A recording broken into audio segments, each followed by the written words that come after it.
Assalamualaikum warahmatullahi wabarakatuh. Perkenalkan, nama saya Hasanah Fadila Putri, NIM 12010820999.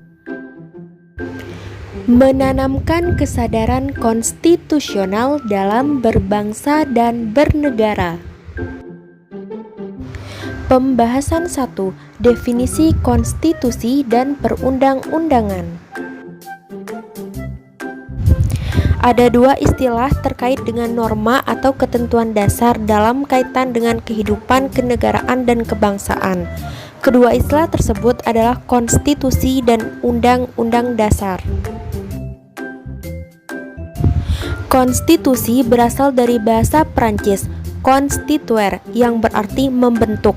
Maksud dari istilah tersebut adalah pembentukan, penyusunan suatu negara atau pernyataan berdirinya suatu negara atau proklamasi berdirinya suatu negara baru yang berdaulat. Undang-undang dasar merupakan terjemah dari bahasa Belanda grondwet. Kata grond berarti tanah atau dasar dan wet berarti undang-undang. Grondwet memiliki arti suatu undang-undang yang menjadi dasar dari segala hukum dan bahwa Indonesia mempergunakan perkataan UUD seperti arti grondwet. Pembahasan 2. Tujuan dan konstitusi dan perundang-undangan. Secara garis besar, tujuan konstitusi adalah 1. Membatasi tindakan sewenang-wenang pemerintah. 2. Menjamin hak-hak rakyat yang diperintah. 3. Menetapkan pelaksanaan kekuasaan yang berdaulat. Dalam paham konstitusi, isi konstitusi meliputi 1. Anatomi kekuasaan, tunduk pada hukum. 2. Jaminan dan perlindungan hak asasi manusia. 3. Peradilan yang bebas dan mandiri. 4. Pertanggungjawaban kepada rakyat sebagai sendi utama dari azas kedaulatan rakyat. Pembahasan 3. Sejarah perkembangan konstitusi, universal dan kasus Indonesia. Piagam tertulis dalam sejarah umat manusia yang dapat dibandingkan dengan pengertian konstitusi dalam arti modern adalah Piagam Madinah.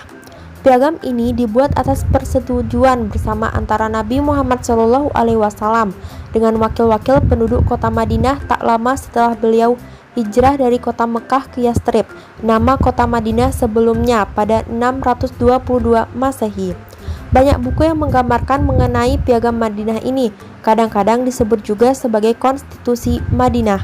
Salah satunya adalah disertasi Ahmad Sukarja yang kemudian dijadikan buku dan diterbitkan dengan judul Piagam Madinah dan Undang-Undang Dasar 1945, kajian perbandingan tentang dasar hidup bersama dalam masyarakat yang majemuk.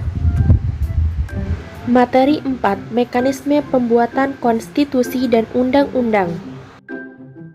Undang-Undang Dasar 1945 dibentuk atau disusun oleh Dokuritsu Zonbi Kosakai yang bila diterjemahkan dalam bahasa Indonesia disebut dengan Badan Penyelidik Usaha-Usaha Persiapan Kemerdekaan Indonesia dan Panitia Persiapan Kemerdekaan Indonesia menetapkan Undang-Undang Dasar 1945 sebagai hukum dasar bagi Negara Kesatuan Republik Indonesia yang kemerdekaannya dibacakan dalam upacara proklamasi pada 17 Agustus 1945.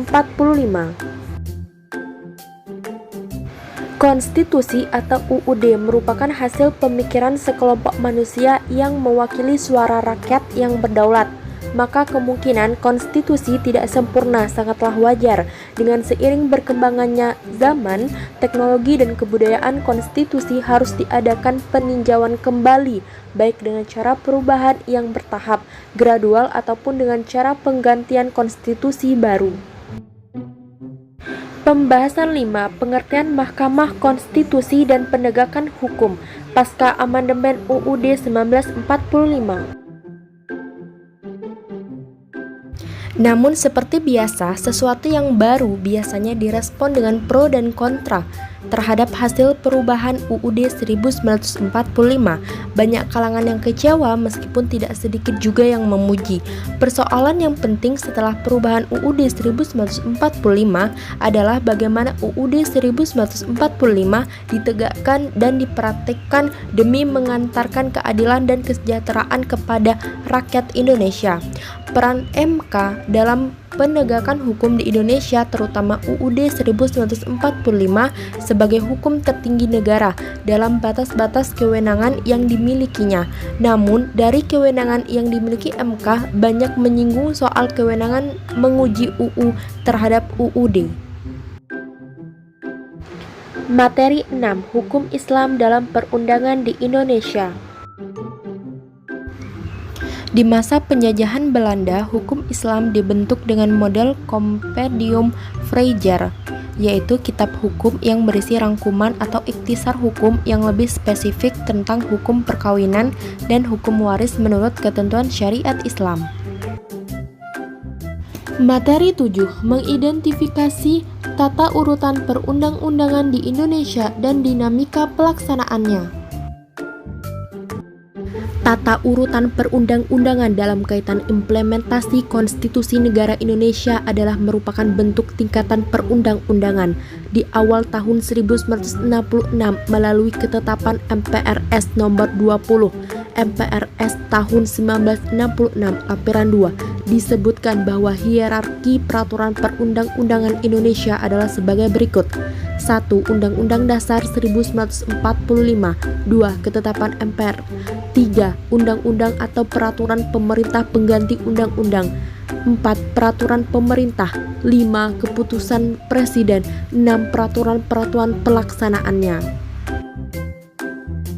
Tata urutan peraturan perundang-undangan yang diatur dalam pasal 2 TAP MPR nomor 3 MPR 2000 adalah 1. UUD RI, 2. Ketetapan TAP MPR, 3. UU, 4. Peraturan pemerintah pengganti undang-undang, 5. Peraturan pemerintah, 6. Keputusan presiden, dan yang ketujuh adalah peraturan daerah.